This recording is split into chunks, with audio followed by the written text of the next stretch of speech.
Greetings, educators across the globe. Special welcome to this live presentation by Limitless Solutions Global, and I'm your host, yours truly, 𝗂𝗵𝗶 Danielle, CEO, founder of Limitless Solutions Global.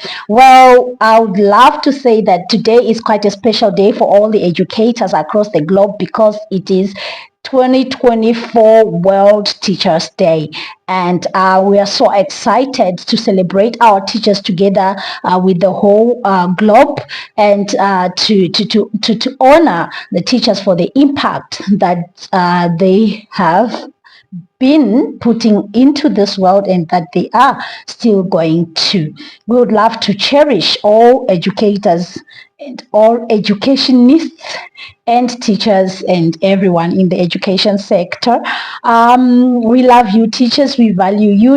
We value your work. We value your day-to-day impact in lives, in families, in communities, and across the globe.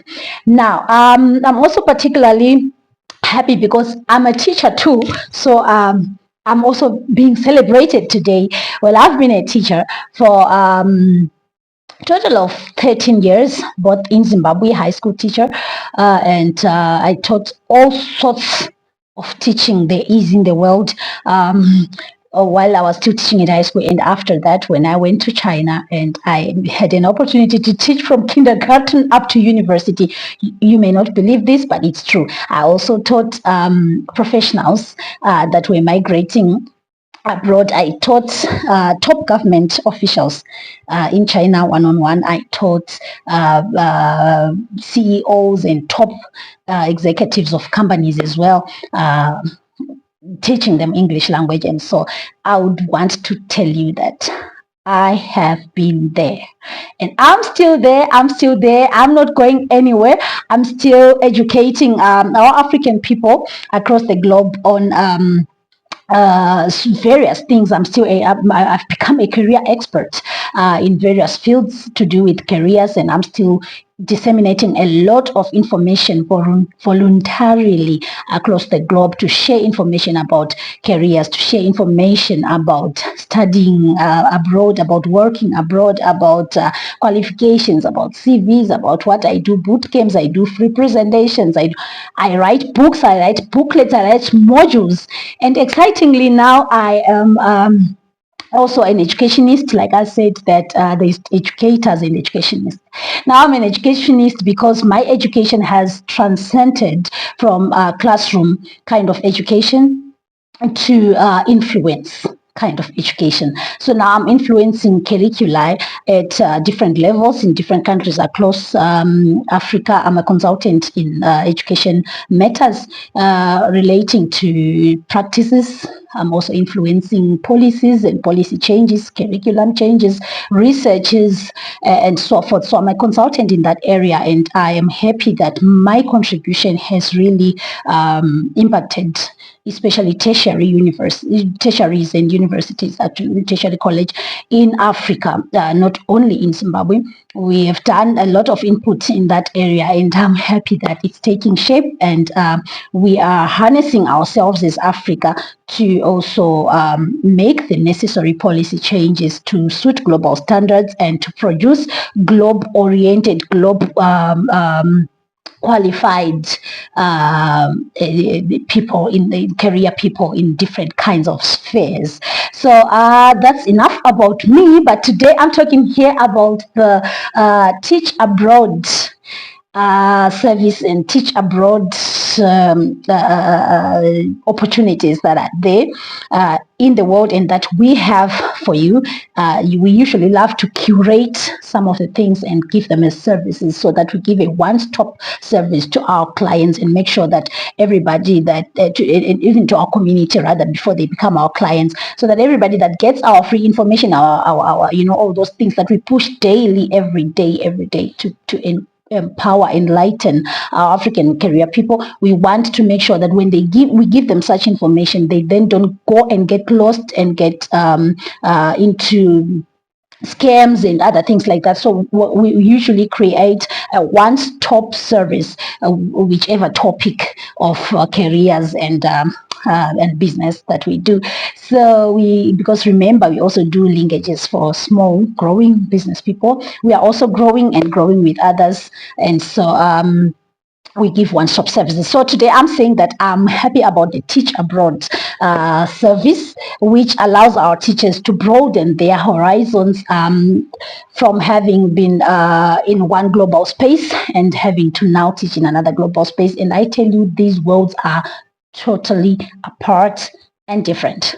And so let's explore this. Now there's Teach Abroad, and then there's teaching abroad. So you may wonder what's the semantics there. Well, teach abroad is that kind of it's just a terminology, well, that the world has adopted to refer to mainly English teaching for people that come from one region to another region to teach English language. But this has evolved and is now coming with several other languages, such as several other several other fields or subjects such as computers and this and that, that is done in English. Teaching to speakers of non-speakers of English language.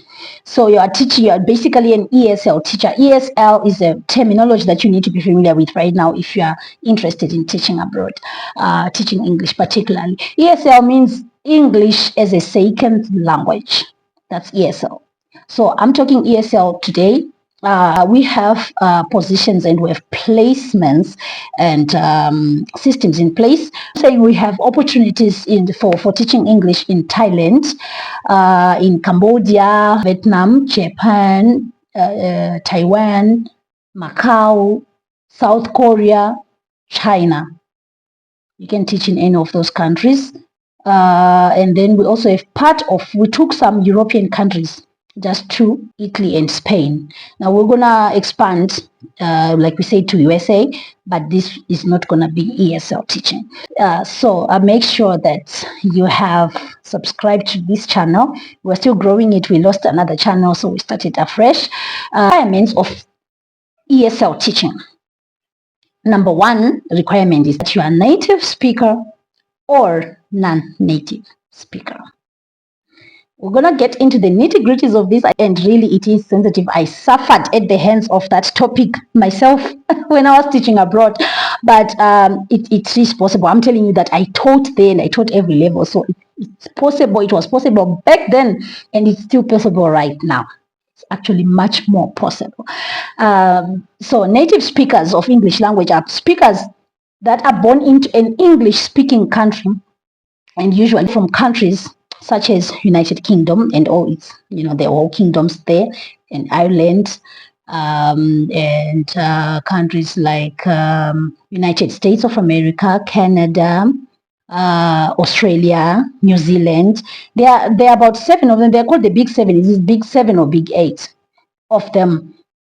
Because these are the English language speakers. Naturally, that's their language. But also, in as much as English is being spoken widely, then that incorporates other countries, and also that is how some of you that don't come from these countries can still be considered to be teaching others this same language. So they have incorporated South Africa over the years as one of the native speaking countries. So South African citizens, South African based people have an advantage.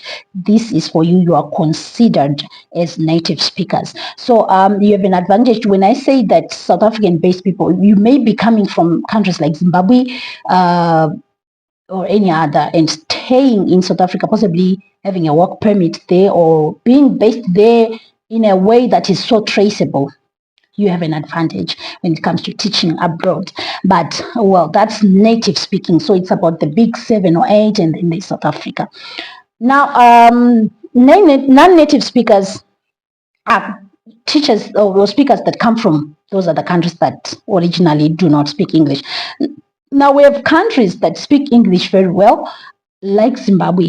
I'm a Zimbabwean, and I speak English very well, I must say, and everybody in Zimbabwe does, because it's our medium of instruction, even from as small as 3 years old, 4 years old, kindergarten, and so forth. And so it has become part of our daily life, our daily instruction. Up to university, everybody just learns. School is done in English in Zimbabwe.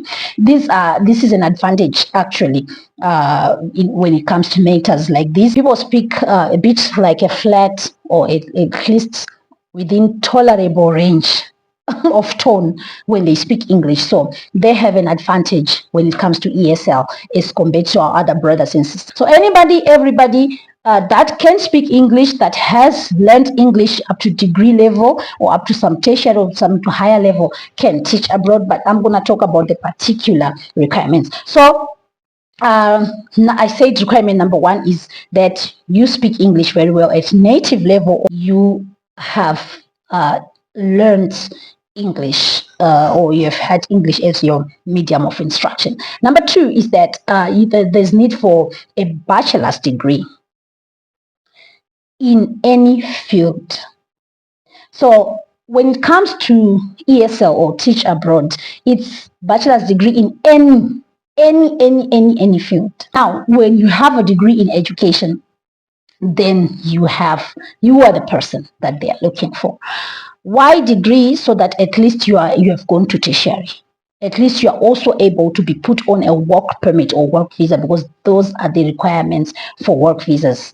You have to have a degree and so forth. So now that's another thing. So please, whichever degree you have, it's okay. If you have a degree in education, diploma in education, you know, most of teachers from around Zimbabwe and our kind of education system, you usually come from diploma and then to degree, and then you go up like that. So if you have all of that, that is quite an advantage.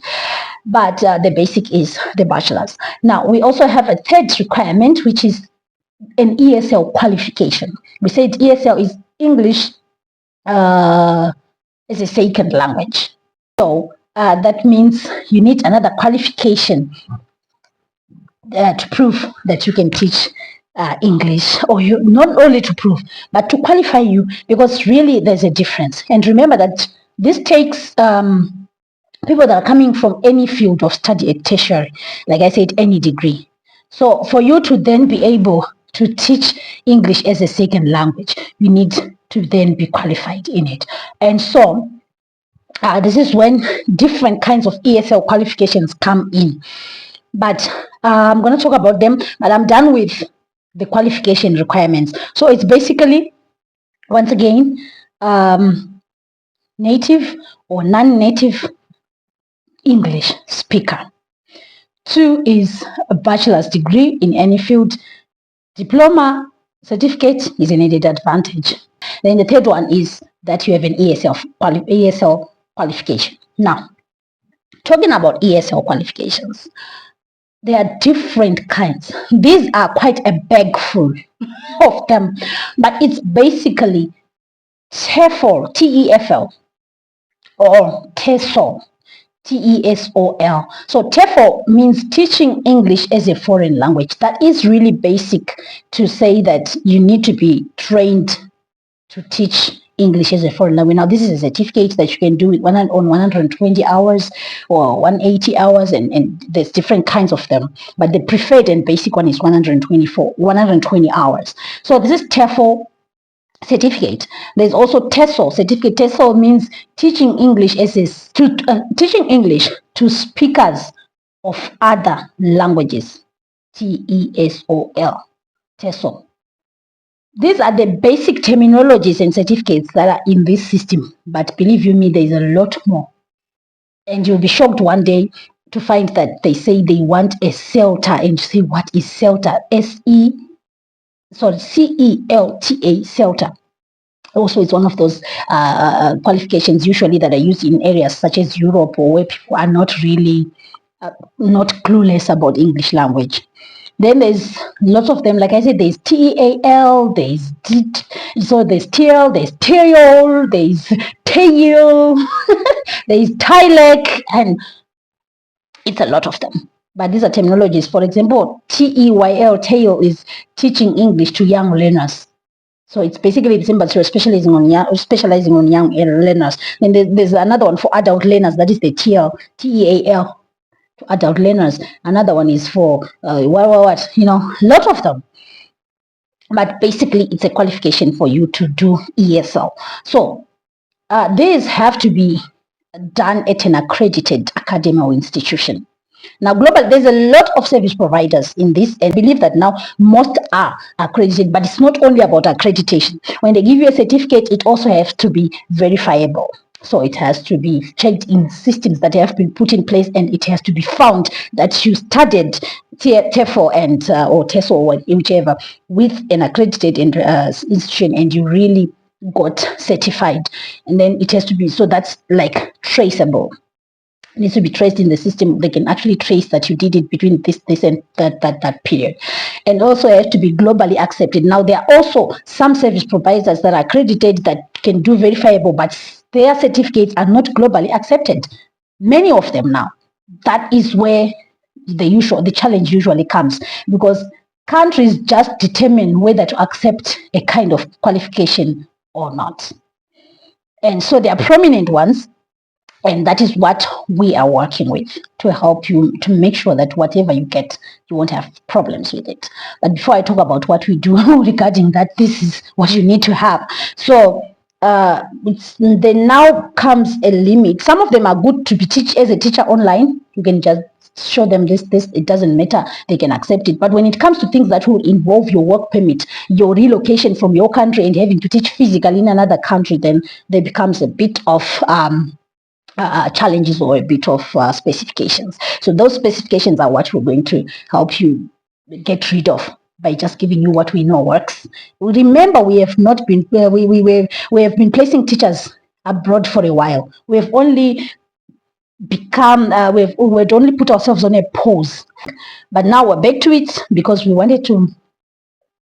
No, I usually want to make sure that everything goes smoothly. I usually want to make sure that I am connected in every place that matters before I can give a service, so that if in case, actually, so that our process is seamless. But if in case there's something that has become a loophole, something that needs attention of this, I know who to ring. I know who to help you. I know how to go about it. I know somebody that can fix this, things like that. So we're back, and it's actually part of the good news. So that's about the requirements of ESL. Now let's move on to application requirements. So you have those three requirements above, and you now want to apply. What is required from you? It's number one, your up-to-date comprehensive CV. So I usually even do separate presentations. I've even written a whole module on CVs for jobs abroad. So we're going to have a series of presentations, but some of these things are also going to be downloadable from some parts of our website or this and that, and so you just pay a small fee, download it and equip yourself. So CV, and this CV also has to be tailorable. You won't do one CV and say, I'm done. You will always tailor. So make sure that whatever format that you are having originally, you keep a tailorable format, and then you go on and make your applications. And then another one is the cover letter. Your cover letter is basically just you saying that you're interested in this, and you're this kind of person. Some of the things are on the CV, but you're just simply summarizing. So cover letter, we also usually have a module containing that, or sometimes presentations on that particularly. Then you also need a passport. Your passport, you can't touch this without a passport in your hands already. It's not possible. So if you don't have a passport right now, go and work on it. You to submit that data page of your passport. Even if you have a CV, even if you have an ESL, if you have a certificate, even if you're a native, then you will need a passport already. And most of the things that are going to be done are going to be identifying you with your passport number rather than the ID number or any other number. So please take note. You also need self-introduction video. Now this is another module, and I've written a module on it. This topic. So self-introduction video, this determines your hireability. CV may not even matter as much as this video does. Cover letter may not matter as much as your ESL certificate may not even matter as much as this particular video, because this is your chance to be met by your employers or by anybody that's going to have interest in you. It's their chance to meet you before they like you or not. So there's tips, there's hints, there's learning that I have completed a module on that. You're also going to have access to it. And another application requirement is your legalized academic certificates and other life certificates. So there's terminologies on depending on country. For example, Thailand says you need to legalize your Form 4 O-level paper, your A-level, your degree has to be legalized, your marriage certificate has to be legalized, your birth certificate has to be, your passport, your clearance, everything has to be legalized. So there are systems where will help you to do that legalization, depending on your nationality and what sort of paper it is. But they have to be legalized. But I said terminology differs. So in some cases, they say notarized, in some cases they say verified, in some cases they say there's different kinds of terminology, but just about you. Yeah, in some cases it says authenticate, so you need to authenticate your papers. So this is not just academic certificates, but every other paper of your life. Also depending on countries, some countries just want the degree legalized and your verifiable TEFL, but some other countries will want everything done. Some countries will pick this and that and so forth. So we can't talk in particular right now, and this is why I said subscribe and hit the button so that you won't miss out when I talk about this.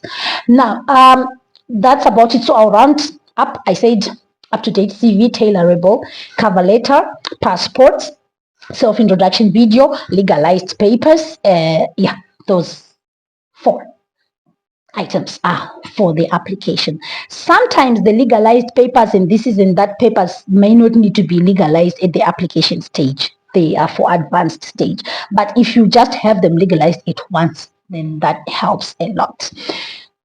Then I've talked about qualification requirements. I've talked about application requirements. Now we're going to other requirements. So other requirements are police clearance. You need to be cleared from your country, right? So you also need another thing, which is your medical exam or test. This one, don't do it till we take, even the police clearance, don't do it before. Do it when we want it, especially when we are in the processes with you, because it expires as well. 6 months it has expired, and you need to have it prior, during your applications, and during your transition, and after you settle, you still need to have it and valid. So you can't do it well earlier, you cut the amount of months. So don't do that. These two, even the medical test, don't do it.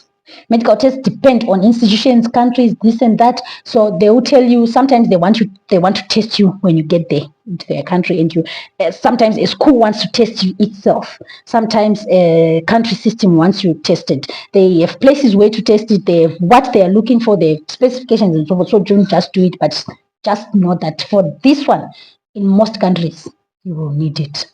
What they usually test, to tell you the honest truth, is not the HIVs and yeah, some countries, infections like TBs, they may want to check that you are clear of that, but they don't want you to have STIs or STDs, sexually transmitted diseases. That's what they check. They don't want gonorrhea and syphilis. So that's what they check, honestly. So then chest issues, of course, the infectious, check whether you're at any infectious level or not, but it's chest, not really HIV. I know most people are living with HIV, and they may be scared right now. No, if you are just living healthily with HIV, they're not checking for the virus. They're checking for the condition of chest or this issue, that whether you could infect the kids or not. Please know about that. Now let's move on to I want to say natives. Natives, what usually happens is that they get the quick jobs easier and quicker. They get job offers easier and quicker. Some of them may not need to produce ESL qualifications, depending, especially those that have degrees in teaching. They won't need an ESL qualification. And what else makes them different? They get work permits usually even while they're still in their country, or job offers while they're still in their country. But non-natives, please note take note of this. You usually have to leave your country as a tourist. We'll help you to do that as a tourist into that country, and then usually it's 90 days. That's about 3 months in most countries. Some few exceptions, 6 months, but most extendable from 90 days. So tourist visa, that's another topic, and I'm not going to delve deep into it, but we're saying you live with a tourist visa. It's rare to get a job, even if you get a job offer in your country, but you can't depart with a work permit or licenses or anything that enables you to teach in that country. You can't depart from your mother country like that. It doesn't happen like that. You have to go there first, find your way there, and then they'll give you all that paperwork. You sort it, and you get on to meet your teaching. So please take note. When you get there, we help you to job hunt. So job hunt is a very scary word, because you imagine yourself running here, running there, hunting for a job, getting rejected, hunting for a job. Yes, it may be like that if you've gone there alone, but if you've gone through us, this is where our systems work. We have schools that we feed, we have systems that we feed, we have hirers that we work with, and so it's just about giving you this and that. You go to this school, get an interview, get a job demo. Now remember, that was my next step. Remember that you need to demo. You have done your video before, they've seen you before, or possibly during this job hunting is when you also apply with your video. But you now need to do a demo class. Very complicated matter, and now this is where you get whether you're hireable or not. So demo class, and then job offer is given, and then you need to change your visa from the tourist to the work permit, work visa, and so forth, depending on countries. But that's usually the process. Let's talk about the costs. The cost factors. We can't put every figure right now, because we're talking about a variety of destinations where you can go and do your ESL. But basically, the costs are that if you don't have your TEFL certificate already, you then need to be tested. So it's a cost that you need to take note of. You need to be qualified. So we as LSG have that service.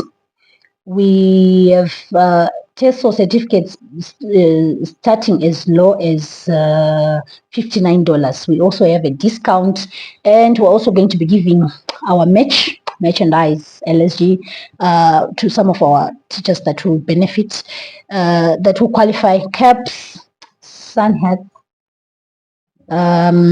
t-shirts, and so forth. Sometimes pens, sometimes this and that. We have that for some t-shirts like this and so forth. But I'm saying that you can qualify for a discount, you can qualify for this, because we're really promoting, we really want teachers to go, and we're also promoting, we have partnered with an award-winning academy that has been winning awards for 3 consecutive years, top TESOL academy, top this for 3 years. And we have an accredited, they have an accredited draw system. They are also very affordable. Last time we used to have a TEFL certificate of about $250 or so. And for years we've sent teachers abroad with that one. But we found one that is also very acceptable everywhere, that has all the advantages of our former partner, and now we're working with them. They are very affordable. Like I said, it's about $59 for a TEFL or TESOL certificate of 120 hours. Of course, there are different kinds. There are 80 hours, there are 70 hours, or 2 hours, whatever. Some of them are $34, some of them are it depends, but about $59. And then there's also a bundle. You can then have your qualification of TESOL, of TEL, of TEL, of what. You can teach young learners, adult learners, and then you have a bundle. That bundle is about $90, 90. So you need to have your TEFL costs covered. You also need to have your placement fee covered. Remember, we were saying that we do placement processes. We give you all these services, that the TESOL certification, the the CV, we give you all that service, and the job placements, the visa assistance, everything, accommodation, whatever, that we are going to give you as a full service. you get it for about so the placement fee is $699 for ESL teaching, but this is for non-native and it's basic. There are different tiers, and then there's also a native tier. So the native tier begins from around about 899, the basic tier, upwards up to 2000 and something. So we're gonna share that with you separately, but everyone can get the basic, and basic is really fine for everyone. Also need another, you now have relocation costs. Now this includes a lot of things. There is bank balance. You need to have a bank balance, whether you're going as a tourist or not. But for tourists, it's usually plus or minus $700 in your bank account. Now this is important to have. There's a separate thing that I would want to talk about this matter, but most people know that they can just borrow it from somewhere and put it in a bank during their processes and then take it out. You need to have this money in your account because it will help you when you get there. That's the money you're going to use for some of the costs that I'm going to talk about here, such as accommodation, your initial meals, your job hunt, with other certain costs that are unforeseen. So plus or minus 700, this money has to be there. And in most cases as well, when you they want to stamp you into the country, they usually check. This is usually done for this having money in your bank account and your bank balance on a statement is usually done for the visa to be approved. But it's also when you get to the airport and they want to stamp you in, they sometimes, especially if you are of my color, they sometimes want to check that bank account and find that you have it. Or sometimes they want you to have it as cash, and because you're a tourist, we expect you to have money. Where's the money? You need to show them. So please take note. Then there's visa costs. Depending on countries, the minimum visa that I know is about $35 for Thailand. Is it Thailand or Taiwan? Visas are not very expensive. You also need to foot your paperwork costs, the legalizations or authorizations, authentications, and this and that. So you have some paper costs, even your police clearance, your medical insurance. You have some paper costs of plus or minus $30. You also have flight costs. I'm talking to non-natives. You need a return flight. For natives that live with a work permit and all, they need usually just the one flight, not a round trip. But for you, you're a tourist, you have to go and come back into your country, so you will have a return flight. So to different destinations from different origins, it differs. I can't say a specific figure now, but it's around $1,800, $900, $1,000, 1 point, depending. So you need to prepare such things. You also need to prepare travel insurance. When you're traveling, you need travel insurance, especially as a tourist. It covers your baggage, your sickness, your what in the process of traveling. And it covers you during the time of your tourist visa. So it depends, nitty-gritties, but it depends on countries and so forth, but plus or minus $100. Then there's accommodation. In most of these countries, you can work with $250, plus or minus $250. We have ways. When we used to send people to teachers to Thailand, we would find them a full apartment and make them share, and it becomes very affordable. I'm talking about a full apartment for about $250, but it also depends on countries, on cities. For Bangkok, it's a different story. For whatever. So, but sometimes you're sharing. Sometimes you are renting a 1-bedroom apartment. Sometimes you are renting a bachelor's, and so forth and so forth. So $250. You need also settling cost of plus or minus $300. But if you have that $700, which I've talked about, and you have it as your money, you are safe. But if you don't have it as your money, then you may need about $300, and then about $250 for accommodation or something in meals, but it will still culminate to that $7. So please have the $7, just prepare it. Now I can't put a total because these are different kinds of things, but in general, global relocations are not a cheap process. You invest, they are an investment. This is even cheaper. Look at the placement fee of $699. If we are placing you in Ireland for teaching or for what, it's about €4,000, but this is just less than $1,000. So this is quite cheaper. You prepare something like 2,600 to 3,000, but sometimes it can actually be slightly lower than that. So let's work with $2,500. All right, then the process is another story. How do we go about it? It's similar. We're just about to end. I thank you for your attention thus far. For process, you just tap a link that we're going to leave here. It's going to lead you to an application form, to someone that's going to give you an application form. So you fill in an e-form. It just takes your basic data, and then after that is done, you then pay your paper handling, do the verifications, the what's everything. We do paper handling. We want to check if your CV is usable or not. We advise you to do this and that for that CV, or we remake it. If we've handled your papers and you are not, this is not refundable. It's money that will work. It will work for what it's paid for. So it's not refundable, but you pay it so that it's your initial starting point. And then we help you to get any other of your paperwork. Maybe you don't have a TESOL already, but we've handled your papers. We've seen that you can do this, yes, you qualify, yes, this, yes, that, no, this, no, that, get this, show me that. TESOL, if you don't have a qualification, then you need to do it. Your verification, your legalization, notarization, you also need to do all the other papers that we said need to be verified in water, depending on country that you're interested in. Then for TESOL teaching, we just give you a link. It's very simple. Just give you a link, and then you are registered, and then you start learning at your pace. But for up to 2 to 3 weeks, it would be done, and then you get your certificate. Very simple, seamless, affordable process, but that's another cost that you may have, the process. If you don't have it, then we'll help you do it in 2 to 3 weeks. If you already have it, then we'll just verify it. Then you pay a placement fee. That's next step of 70. We say, let's do it, right? So you pay 70% of your placement fee, depending. We say there are different tiers and types of placement fees, so you pay 70% of that. Then the balance is going to come upon completion before you depart. Then comes a job offer. We're going to give you a job offer. Like I said, it's not really a job offer that we give you, but we're going to place you on a job. So when we give you, go to this school, go and impress them, they embrace, they hire you, you are now getting a job offer. It's through us, because we would have talked to them, and also they inform us that we're taking this your person.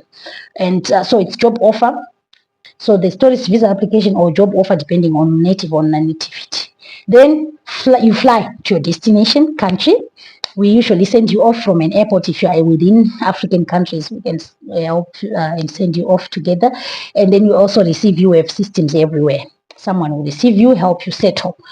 Usually there's your accommodation sorted and so forth and so on. Then job placement. If you are not a native, then we do that job placement and job offer and so forth. Then the work permit is the final stage. Now you're wondering, so what should I do, Mabo? Well, here's what you do. If you have the bachelor's degree, the TESOL, TEFL, or about to get your TESOL, TEFL, ready to get your TESOL, hit the WhatsApp link that's going to be given to you. A consultant is going to quickly attend to you and assist you. If you don't have any, or if you have questions, you think you need to have an assessment or what, just tap that link. That's your step number 1. Number 2 is to subscribe. I've mentioned this earlier, so that you can always follow. You can always also if you hit the notification button, you can also be notified every time that we post. And if you follow that, you can now be part of the offers, the what. You can always have information. If you're not also on any of our WhatsApp platforms, we're going to add you on a channel, and possibly additionally on any of our group chats. We have group chats for teachers, we have group chats for this and that.